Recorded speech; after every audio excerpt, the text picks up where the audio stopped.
Next up, we're going to hear from someone who may look familiar, may look a little bit like Jay Quest, but is returning as Julian DeShazier. He's a Chicago-based pastor, a writer for Christian Century, and he has a story to tell. Welcome. The first thing that I remember, the thing that I'll never forget really was the look. The look. That's what got me. That's what I remember about the first time that we met. Her mother I had known for years already. She was a member of the church, and you know, churches have members and churches have members. The folks who take ownership of the community. Sometimes they confuse taking ownership with acting like they own the place. Is that some folks here? Okay, don't tell your business, it's all right. She was a member. And as a pastor, you get to know your members first. It's not a ranking, you know, it's not because they're ranked. They're just always around, so you meet them. It's definitely not a ranking, you all. It is not a ranking of favorite members in the church. That does not happen. Okay, so it is a ranking, but the ranking is really, it's not 1, 2, 3, it's more like, it's in tiers. It's my favorite people and my not favorite people. That's kind of how it works. Just favorite and not favorite. And she was one of my favorite members. I want to say her name. I don't like it in the Bible when they're like a woman. No, she has a name. But when I finish this story, you'll understand why I didn't name anyone.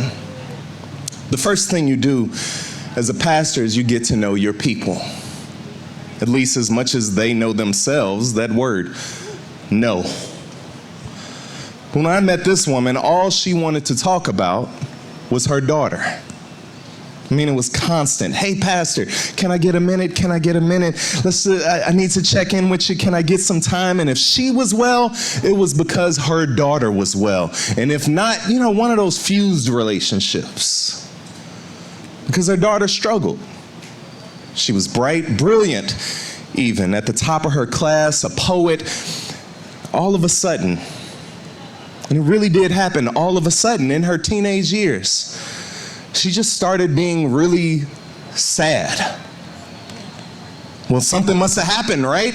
A divorce or a bad breakup, or did she smoke something on accident and it just turned to it? No, none of that. None of that. She had a swing like we all do.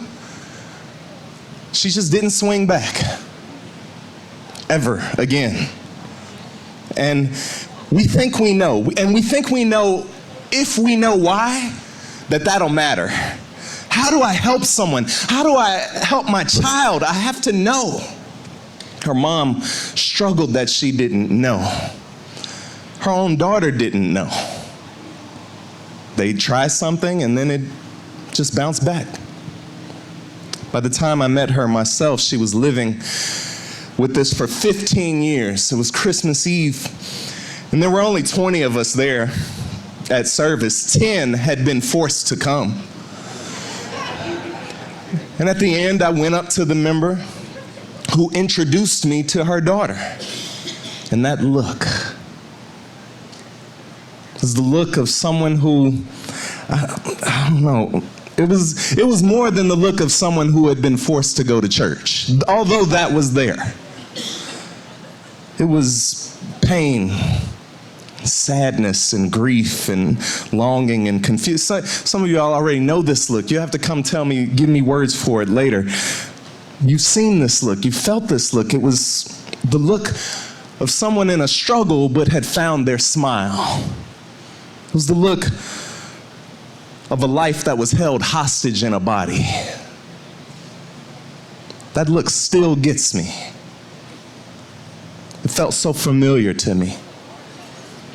There was joy there was courage, all the nuances that the human animal brain has and feels. I felt her mother in that moment. You couldn't look at that face of hers and know anything.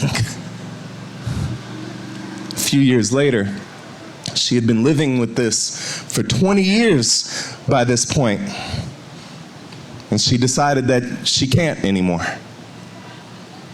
And she took enough pills to shut down 3 bodies. And after a few long days, a few silent days, a few empty days, she was gone. In that moment, we console ourselves with guilt. If only I had done more. If only I knew more. I could have done more. That's what we say about all the outcasts, the me's, the us's, the struggling with addiction, the prisoners, the folks who can't get it together, or we think they can't get it together. If only they knew how much they were loved. The problem is, she knew. She knew. She knew her parents loved her and affirmed her in whatever form and shape she was in. She knew that. She knew she wasn't a burden to them or the world. I'm not guessing this. Her own writings and poetry said this. She knew there were options, and she tried all of them, all of the medications, all of the therapies, whatever alchemy of therapies and hobbies and relationships and solitude, everything she knew, she tried. So what happened? I don't know. And the hard thing is, it might not have mattered if we did.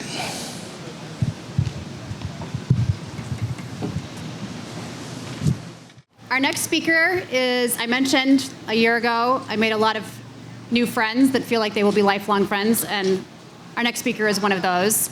Paula Stone Williams has lived many lives and has much to share with us, and she is here tonight to, I think, tie the 2 hemispheres of the brain together. So welcome, Paula.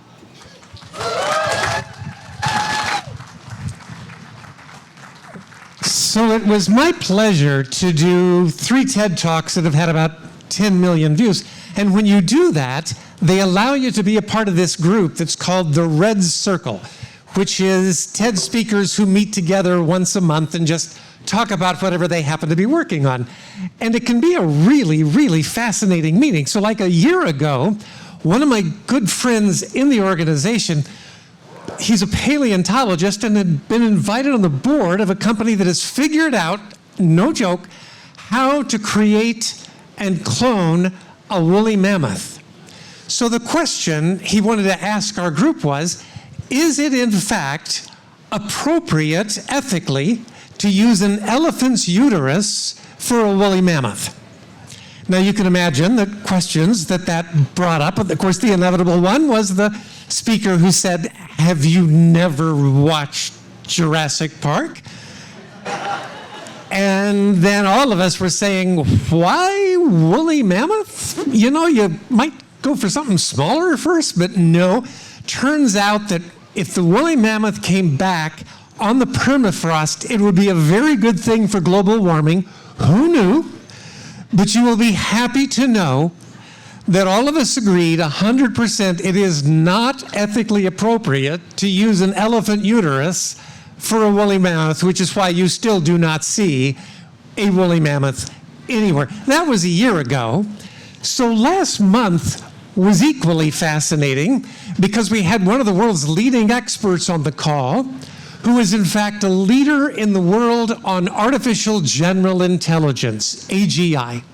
And he said to us excitedly, if you can manage to live to 2032, just 7 more years, you will be able to live forever. That they are that close on AGI to enabling people to live forever. Just 7 more years, he said, you can live forever.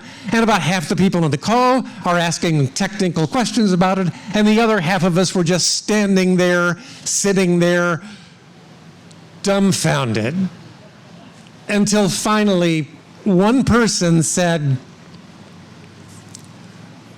are we not embodied beings? A lot of differences between how the left hemisphere and the right hemisphere think. The left hemisphere says, I have a body. The right hemisphere says, I am a body. The left hemisphere is interested in what it knows. The right is interested in what it experiences. The left hemisphere is interested in things. The right hemisphere is interested in the relationship between things and people. The left hemisphere is more mechanistic. The right hemisphere is more organic. The left hemisphere is interested in rational understanding, the right hemisphere in intuition. And from all that, you would just assume that we are, in fact, a left brain dominant species. And if you made that assumption, you would be wrong. We are, in fact, a right brain dominant species. As a species, the left hemisphere did not show up for quite some time. Doesn't in infants either. That's why when you're talking to an infant, you talk in baby talk, which is quite musical, because the left hemisphere of the brain has not developed yet, but the right hemisphere has, and the right hemisphere is very responsive to music, so the child hears the musicality of the voice. It's not until their second year of life that the left hemisphere catches up with the right hemisphere, actually overtakes it. Until they're about 5, 6 years of age, when the right hemisphere overtakes the left again and remains the primary hemisphere for the remainder of our lives, except we don't seem to understand that. Here's how it works for us. Information comes first into the right hemisphere of the brain, is moved to the left hemisphere for categorization and analysis, and then is brought back to the right hemisphere to be placed in context. So it's a nice summer afternoon, you're out on a hike, it's a beautiful day, but you left without any snacks, and you're hungry, and pretty soon you smell fruit, ripe fruit, a lot of ripe fruit, peaches to be exact, and you think there's a peach orchard nearby, and you start walking in the direction of the peach orchard. That is, in fact, all your right hemisphere taking in initial information. But now you get to the orchard, and you're very hungry, and you find out you cannot reach any of the peaches. So now the right hemisphere says to the left hemisphere, figure out how to get them peaches. And the left hemisphere of the human brain is extraordinarily capable of focusing on just 3 degrees in front of itself. It has this unbelievable capacity to focus just on that 3 degrees and figure out how to reach out and get stuff. And once you actually have that in hand, life goes on, because while you've been focused, the left hemisphere, on the 3 degrees in front of itself, the right hemisphere is focused on the other 357 degrees, making sure you are not eaten by a grizzly bear while you are reaching for the peach. This is how our species has managed to still be around after all this time. It's the left and the right hemisphere working together. Well, now you sit back and you lean against a tree and you eat the peach and you think, oh, this is a really good peach. I might hike again tomorrow. I will bring a snack with me. Oh, this peach reminds me of my grandmother's peach cobbler. Oh, I miss my grandmother so much. That's actually the information coming back into your right hemisphere and being placed in context. This is how the human brain works. Right hemisphere receives information, sends it to the left for categorization and analysis, where it goes back to the right to be placed in context. That's how it works for the species until about 500 years ago. It actually started with Plato, much longer than 500 years ago, but we did make it all the way through the Renaissance as a primarily right-brain culture. But for the last 500 years, we in the West have lived in a left-brain heavy culture. It is, in fact, the definition of the modern age. It started with Descartes. I think, therefore I am. Left brain. Or Isaac Newton. Newton said, the earth is a machine. We can take that machine apart, put it back together again. That's left brain. Up to this point, the earth had been seen as a living organism. Or Francis Bacon says, we don't need God. Through rational understanding, we will set ourselves free from the need for God, because you see, spirituality is primarily right brain. And then you get to the Enlightenment, where the left brain completely wins, and you have the Scottish philosopher John Locke, who says a reasonable God and rational God creates a rational man who can understand a rational world in a rational way. So you have an entire culture leaning to the left. And we start rewarding that. And we reward it, and we reward it, and we reward it today. Today, we reward people with very high-functioning left hemispheres of the brain. A lot of them live in Silicon Valley. And in their work, they think to themselves, what the left brain does. I can focus on the 3 degrees in front of myself and create social media. This will be great. We actually will not have to be in contact with anybody anymore. We can just do it electronically. This will be absolutely wonderful. But nobody with any power to make a difference is looking at the other 357 degrees and asking, but is that good for the species? Or will we in fact create the most lonely generation in memory? And already educators are seeing that young people growing up in the modern age with a left brain heavy world are not able to show empathy, right brain, are not able to put information in the context of the whole, right brain. We end up with a world that is left brain heavy. Or somebody says, I can focus just 3 degrees of attention on artificial intelligence. This is great, it's wonderful. We will be able to solve all the world's problems through AI. The problem is nobody with the power to stop it is looking at the other 357 degrees and asking the question, yes, but is it going to eat us? I mean, even the greatest physicist, Stephen Hawking, said somebody darn well better answer that question before we move very far down that path. There are people asking that question, but they're not the ones with the power. It's a left brain dominant culture, and you say, I don't know if I really believe that. Okay, let me ask, what happened when you were in high school? When you were in high school and ready to go off to college, where you were going to major in art or music or literature or theology because you're at Goose. So this is in fact what you were going to major in. What were you told? You were told, no, there are no jobs there, there's no money there, because those are in fact right brain professions. You were instead told, well, you've got to become a scientist, you have to become a biologist, you've got to understand computer programming, you have to be an engineer. All left brain, that's where the jobs are, that's where the people are. That's where the money is. And so we have this left brain heavy culture, and inevitably it makes its way into the world of religion, particularly into the fundamentalist forms of the 3 desert religions, the religions of scarcity, Christianity, Islam, Judaism. And in their fundamentalist forms, all have become left brain heavy religions. And I don't know if you've noticed or not, but here in the United States, it is in fact evangelicalism and fundamentalism that have the greatest political influence in the nation. And they have sold their soul to the left hemisphere of the brain. Jesus taught in metaphor.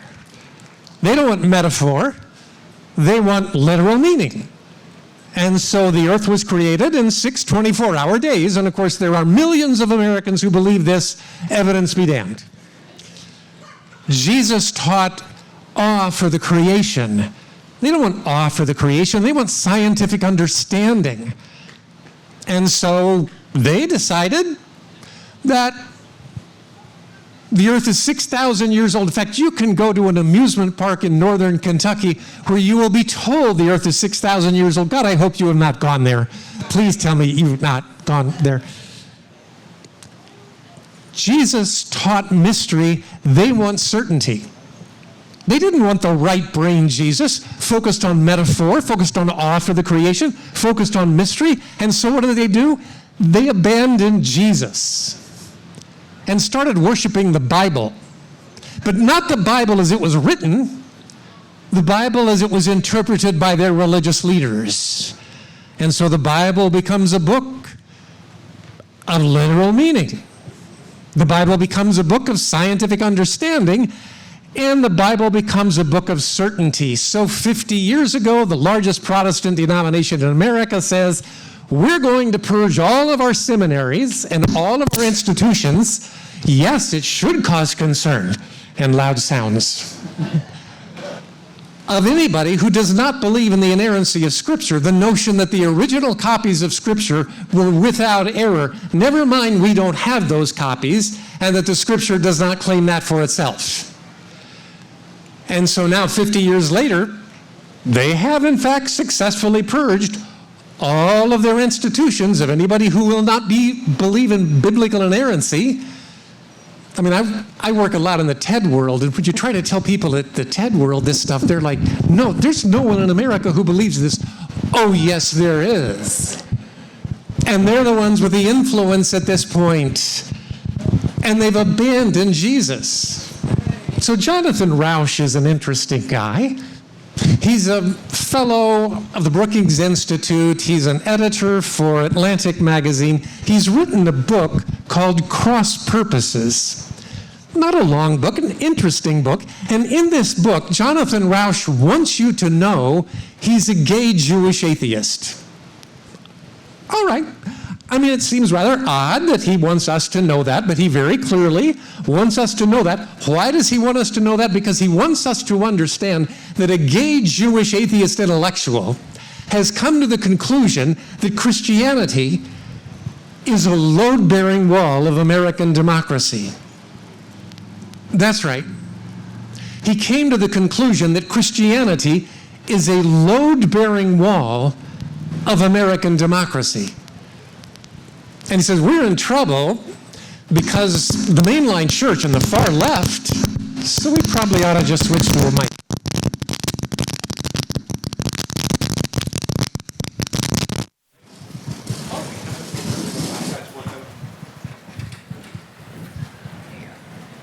Time to change out a battery.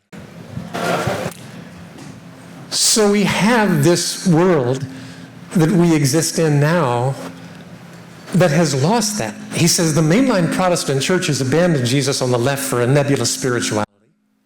And the religious right has abandoned Jesus on the right for Christian nationalism, which, yes, should also cause very unusual sounds to come from all over the world. And nobody is teaching to love God, love neighbor, and love self. Nobody. 22nd chapter of the Gospel of Matthew. It's the last time Jesus is ever meeting with big crowds of people. It's got a press conference atmosphere. 3 questions Jesus answers. The third, really fascinating. The last question, the last public question he's ever asked and answers, is which of the laws is the greatest? There's 613 of them. He says, love the Lord your God with all your heart, soul, and mind, and love your neighbor as your own self. There was no surprise in his answer. They began their religious services quoting those laws. It's what he said next they were not prepared for. He said, on this are all the law and the prophets based. 613 laws. He said, yeah, not so much about that. It's just about these. Loving God, loving neighbor, loving self. Matthew tells us there was dead silence. It's a press conference, and there's dead silence. And Matthew tells us from that day on, no one dared to ask him any more questions.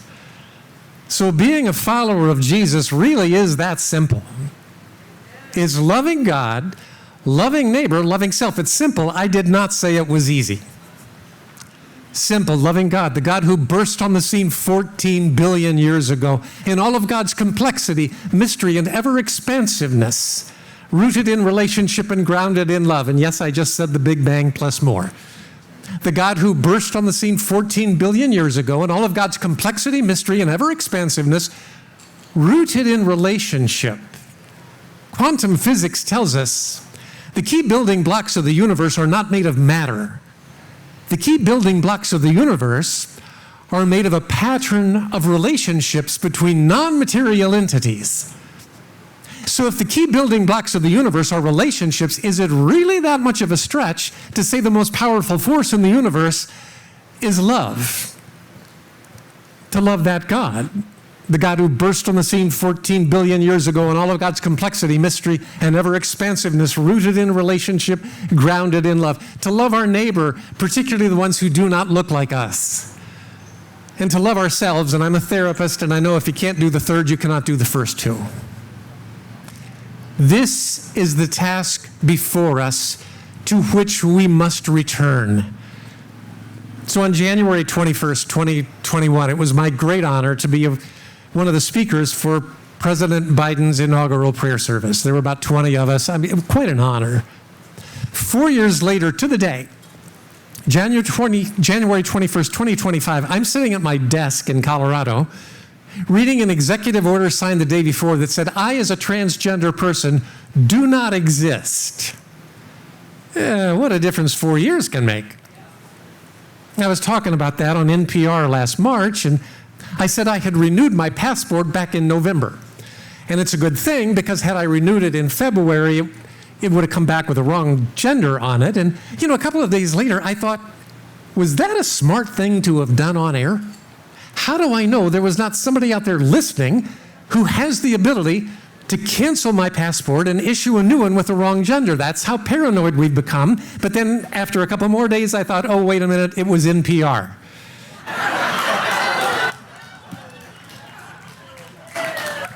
I got nothing to worry about. Of course, Sarah may not have a job left, but I have nothing to worry about. It is not a good time to be transgender or anybody who is able to benefit from diversity, equity, and inclusion initiatives. And there's only one way we're going to change that. It's through proximity and narrative. It's getting in the same room and hearing each other's story. That's the only way it's going to happen. No amount of left-brain debate will get us anywhere, because we're not a left-brain-based species. The right hemisphere of the brain is the primary hemisphere. The left operates as its emissary. We are a story-based species. You don't sleep without dreaming, and you do not dream in mathematical equations, you dream in stories. If we can get in the same room and hear each other's story, we can change the narrative. So you'll go home. You'll think about the first night of Goose. You'll think, Jay Quest, wow, that music was really good. You'll think about what Hot Glue in the Gun, they always make us think about things in different ways. You might think about what I talked about and say, well, that was kind of interesting. I didn't know any of that stuff ever before. But when you leave here tonight, here's what you're not going to forget. Julian's story. Because that's who we are at our essence. And hearing those stories is where our hope lies. Will you pray with me? God, thank you for creating us wonderfully in your image. May we love you and our neighbor and ourselves. May we get in the same room with those who are not like us. May we listen to each other's stories, because therein lies the hope. Amen. All of us love Wendell Berry. This keeps coming to mind because every single day since January, I say it. Berry's great combination of the left and right hemisphere. His essays are left hemisphere, his poetry, his short stories, his novels, right hemisphere. At least once a day, I say this one out loud. The peace of wild things. When despair for the world grows in me, and I wake in the night at the least sound, in fear of what my life and my children's lives may be, I go and lie down where the wood drake rests in his beauty on the water, and the great heron feeds. I come into the peace of wild things who do not tax their life with forethought of grief. I come into the presence of still water. And I feel above me, I feel above me, I feel above me the day-blind stars waiting with their light. I feel above me the day-blind stars waiting with their light. For a time, I rest in the grace of the world and am free. Goose is all about right brain, left brain, right brain. Every day starts in the right brain, then it moves to the left brain, then it ends in the right brain. Because since the beginning, the goose has understood that it takes both hemispheres to make a whole person. And it takes both to unfold our spirituality in ways that can change the world. This is not a left brain event. It is a holistic event. And we're glad you're here. Sarah?